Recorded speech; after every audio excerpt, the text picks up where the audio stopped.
En soi, on voudrait tous exceller dans un ou plusieurs domaines, que ce soit le sport, les études, un business ou même YouTube. On veut être meilleur que 99% des gens et réussir ce qu'on entreprend dans la vie. Mais on n'y arrive pas tous, voire même c'est le cas pour la majorité d'entre nous. Mais qu'est-ce qui fait que certains réussissent et d'autres non? En fait, pour réussir quelque part, c'est pas si compliqué que ça. Ce que j'entends par là, c'est que la méthodologie et ce qu'il y a à faire ne nous est pas du tout inconnu. Ce qui va plutôt être compliqué, c'est de la mettre en place. Dans cette vidéo, je vais te dévoiler à ma manière cette fameuse méthodologie, histoire que tout soit un peu plus clair dans ta tête, et il ne te manquera plus que de passer à l'action pour atteindre tes objectifs. Tu verras, tu regretteras pas de voir cette vidéo, et si tu appliques ce que je vais te dire, je suis sûr et certain que tu auras des résultats. Alors, il y a pour moi 3 piliers fondamentaux pour exceller dans un domaine. Le premier va se jouer dans ta tête. C'est une manière de penser et de voir les choses. Et c'est tout simplement le fait de croire en ta réussite. Ce que j'entends par réussite, c'est pas forcément être riche, avoir 3 Lamborghini et une villa sur chaque coin de la terre. Mais j'entends par là l'atteinte de tes objectifs, quelle que soit leur taille. Ça peut être lié à l'argent, tout comme ça peut être un statut, une compétence, une situation ou autre. C'est une étape qu'on oublie assez souvent, de croire en ses capacités, d'être sûr qu'on peut s'améliorer, progresser et y arriver. L'une des raisons pour lesquelles il est important de croire en soi, c'est le sentiment de compétence. En gros, c'est ta perception de ta capacité à réussir dans une tâche. Et lorsque tu sais déjà que tu vas réussir, ça va énormément jouer sur ta motivation et ton engagement dans la tâche. Un autre détail très important à prendre en compte, c'est ta croyance par rapport à la chance et au talent. Eh bien certes ça existe, certains sont naturellement meilleurs que d'autres, mais ça ne va pas totalement déterminer la réussite. Le niveau de départ peut être différent, mais ça ne va pas jouer sur l'arrivée. Je vois tellement de personnes abandonner ou même ne même pas se lancer en disant c'est pas fait pour moi. Non, c'est pas vrai. Peut-être qu'actuellement t'es vraiment nul, mais c'est pas fatal. Par exemple, récemment, j'essaye d'apprendre à quelqu'un que je connais des moves de danse. Comme il trouvait que je dansais assez bien, donc je me suis dit vas-y pourquoi pas. Le problème c'était que le mec avait aucune coordination et n'était pas du tout détendu. Et puis au bout d'une vingtaine de minutes, il abandonne en disant c'est pas fait pour moi, toi t'as de la chance, tu sais danser. Non, c'est pas comme ça que ça marche. Si je sais un minimum danser, c'est parce que j'aime faire ça depuis que je suis petit. Et c'est pas t'arrives et au bout de 20 minutes, t'es déjà meilleur que moi. Et bien voilà, c'est très important de croire en tes capacités. Peut-être que t'es vraiment nul, mais c'est pas grave, y a pas de talent qui compte, ça sert à rien de trop se comparer aux autres. Quand j'ai repris la course à pied, j'arrivais même pas à courir 5 minutes, j'étais asphyxié à une allure super réduite. Et aujourd'hui, j'arrive à courir 12 km en moins d'une heure sans aucun problème. Ou pour YouTube, en me lançant, je savais pertinemment que je m'améliorais, j'avais confiance en moi, et aujourd'hui, j'ai une vidéo qui a été vue par 10 000 personnes, c'est énorme. Quel que soit ton niveau de départ, il faut que tu y ailles en te disant je peux réussir. Croire en tes capacités, c'est ça la confiance en soi. Et réussir, c'est pas réussir du premier coup. Je parle de la réussite après un nombre incalculable d'échecs. Crois en tes rêves, ils se réaliseront peut-être. Crois en toi, ils se réaliseront sûrement.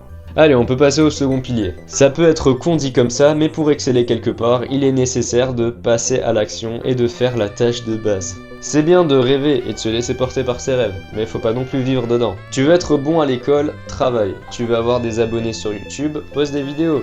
Tu veux être bon dans un sport, entraîne-toi. C'est si simple que ça sert à rien de contourner le truc.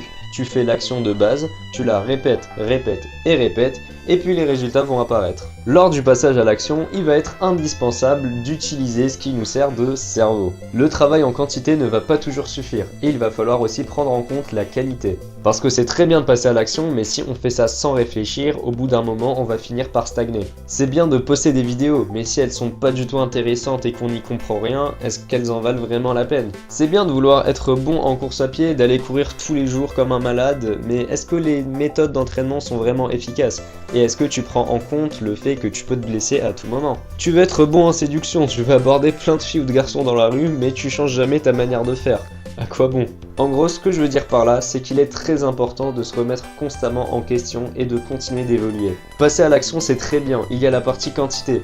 Maintenant, il faut qu'il y ait la qualité qui va avec. Et la qualité, c'est d'optimiser le temps passé sur la tâche, de réfléchir aux conséquences que l'échec peut avoir, et de ne jamais hésiter à changer ses méthodes.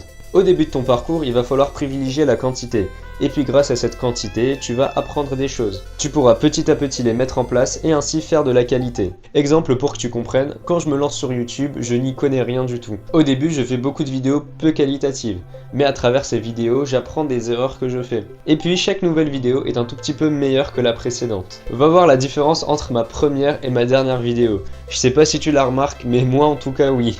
En tout cas, je compterai jamais supprimer mes premières vidéos parce que c'est grâce à celles-ci que je fais ce que je fais aujourd'hui et j'en suis fier. Alors prends des risques, sois constamment actif, n'hésite pas à te remettre en question.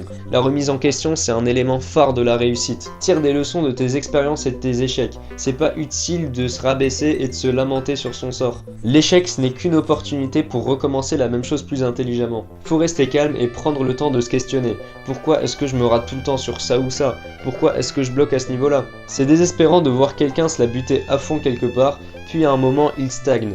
Mais il n'ose aucunement changer ses méthodes et sa manière de faire.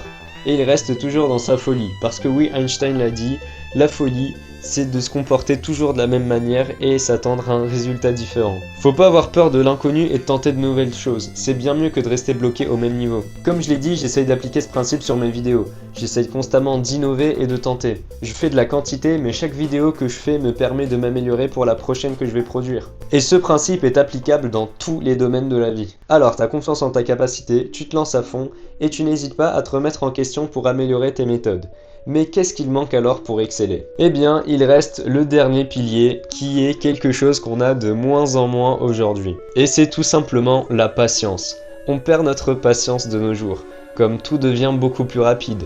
L'internet, les réseaux sociaux avec des vidéos de plus en plus courtes, des commandes livrées en 24 heures. On est habitué à ce que tout soit fluide et instantané. Et faut pas s'en vouloir, on veut aussi des résultats rapides. Mais les grandes réussites prennent du temps. On nous propose de plus en plus de défis ou de challenges qui nous vendent du rêve dans un petit laps de temps. J'entends par là par exemple les challenges 90 jours et le physique de tes rêves en 90 jours. Booste tes revenus en 90 jours. Mais non, c'est pas en 3 mois que ça va se faire. Quand bien même il y a des résultats, ils vont disparaître aussi vite qu'ils sont apparus. Je veux aussi parler du monk mode, qui est une période durant laquelle on se focus à 100% sur ses objectifs. On optimise à fond son temps et on s'améliore de fou physiquement et financièrement. Le fond est bon, comme le but est de se fixer des objectifs et de les atteindre le plus rapidement possible en se donnant à fond. Le problème vient du fait qu'on n'est pas des robots, et qu'en faisant ça, on met de côté notre santé. Parce que oui, contrairement à ce que l'on pense, la santé n'est pas que sous la forme physique. Dans un monk mode, on va vraiment en prendre soin. L'hygiène de vie est irréprochable. Mais je le rappelle, la définition de la santé selon l'OMS, c'est le bien-être physique, mental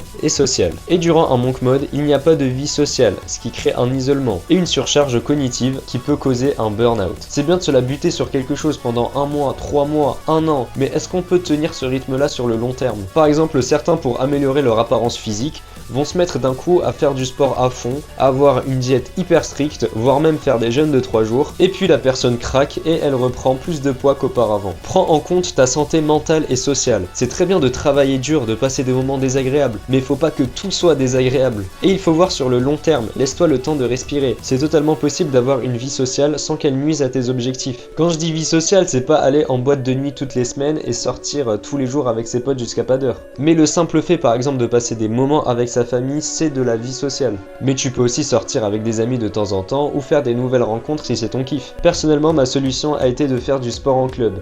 Tu fais de l'activité physique et à côté, tu rencontres des gens et passes des bons moments avec eux. L'un des problèmes du développement personnel sur les réseaux, c'est que j'ai l'impression que la seule manière de faire du sport, c'est d'aller à la salle pour faire de la muscu. Si t'aimes bien ça, c'est très bien, mais pour ceux qui n'aiment pas, il y a plein d'autres manières de faire. Aristote le dit, l'homme est un animal social. On peut pas se permettre de retirer notre côté social, c'est dans notre nature, et si on le fait, il y aura des répercussions. Il est aussi important de prendre en compte ses émotions, qu'elles soient positives ou négatives. Si on en a, ce n'est pas pour rien. Prendre soin de sa santé mentale et sociale, c'est une forme de productivité. Le repos et la récupération font partie de la réussite. Donc patiente, ne cherche pas à tout avoir super rapidement. Ne sois pas motivé seulement par le résultat, mais prends aussi du plaisir durant la réalisation de la tâche. Je sais pas si tu connais la théorie de l'autodétermination de Deci et Ryan.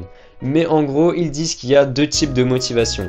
La motivation intrinsèque et la motivation extrinsèque.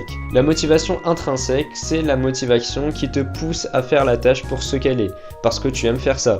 Par exemple, courir parce que tu aimes courir. Manger du chocolat parce que tu aimes le chocolat. Et la motivation extrinsèque, c'est la motivation qui te pousse à faire la tâche pour ce qu'elle va te rapporter. Par exemple, courir pour être en bonne santé, travailler pour un salaire. Et ainsi, ils disent qu'il n'y a rien de plus fort que la motivation intrinsèque. Et en soi, c'est assez logique. Raison pour laquelle il est extrêmement important de prendre du plaisir durant le processus. Si tu n'es motivé que par les résultats, tu vas abandonner dès que ça va prendre trop de temps. Et bien voilà, le 3e pilier est de patienter. Ne te précipite pas trop. N'en fais pas une tonne d'un coup, mais bosse en te laissant le temps de respirer et d'apprécier ce que tu fais. Ainsi, tu vas garder un équilibre mental et social. Je le répète, le but est de tenir sur le long terme. En lançant par exemple ma chaîne YouTube, j'étais prêt à continuer de poster des vidéos pendant 1 an sans avoir de résultats. Parce que je sais que la réussite c'est quelque chose qui prend du temps. Et puis la patience c'est aussi le fait de persister quand on stagne et qu'on ne fait qu'échouer. J'ai eu une période dans mon sport où je ne faisais qu'enchaîner les blessures. J'en ai énormément souffert et j'ai même hésité à abandonner ma pratique. Mais plus tard je m'étais fait la promesse de ne jamais abandonner. Et je m'étais dit que quel que soit le nombre de blessures qui allaient encore arriver, j'allais pas abandonner. Je croyais en moi et j'étais prêt à continuer. Aujourd'hui je n'ai jamais été aussi bon dans mon sport. Je suis très content d'avoir pris cette décision, mais c'est pas encore terminé, j'ai encore beaucoup de choses à faire. Et bien voilà tout, si t'es arrivé jusqu'ici, tu connais désormais les 3 piliers pour exceller dans un domaine. Crois en toi, passe à l'action sans hésiter à te remettre en question, tout en patientant et te laissant prendre du plaisir à la tâche. Je te l'ai dit, la méthode n'est pas si compliquée, le plus dur va être de la mettre en place. Ça ne va dépendre que de toi, à toi de faire les bons choix dans ta vie. Je fais cette vidéo pour remercier les 500 personnes qui ont décidé de me suivre dans mon aventure. De base, c'était prévu que je la fasse pour les 100 abonnés, mais c'est monté super vite. En seulement 2 mois, être à 500 abonnés, je trouve ça incroyable. Surtout que les premiers abonnés sont les plus durs à obtenir. Et une fois que je suis lancé, va falloir être intelligent et continuer de produire. Je sais que j'étais assez confiant en lançant ma chaîne YouTube, mais je pensais pas que ça marcherait autant. Et ce n'est que le début. J'espère que la suite du contenu que je vais vous proposer va toujours autant vous plaire. Pour certains, c'est rien du tout d'avoir 500 abonnés. Mais c'est pas le cas pour moi. C'est quand même 500 personnes qui m'ont entendu parler et qui se sont dit « je vais suivre ce mec ». Vraiment merci beaucoup, ça me fait super plaisir. Personnellement, j'ai aussi énormément de chance d'avoir mon grand ref Rikusama qui lui aussi est youtubeur et m'a partagé énormément de conseils que j'ai juste eu à mettre en place. Et je pense que sans lui, je serais resté encore à 10 vues par vidéo. Donc merci Amine, je t'aime mon ref. Avant de terminer la vidéo, je tiens à préciser que je suis loin d'être le meilleur modèle de réussite. Je suis encore loin d'avoir réussi ma vie. Et j'ai encore beaucoup de choses à accomplir. Mais comme je l'ai dit, je suis confiant à ce niveau-là. T'es pas obligé de prendre tout ce que je dis à la lettre. C'est ce que je pense et j'en suis convaincu. Mais n'hésite pas à te forger ton opinion et avoir ton propre avis critique. Je ne peux rien t'apprendre. Je peux simplement t'aider à découvrir que tu possèdes en toi tout ce que tu as à apprendre. Merci d'avoir regardé la vidéo jusqu'au bout, j'espère qu'elle a déclenché en toi une once de motivation. Si elle t'a plu, n'hésite pas à liker et à t'abonner. Prends soin de toi et passe une très belle journée.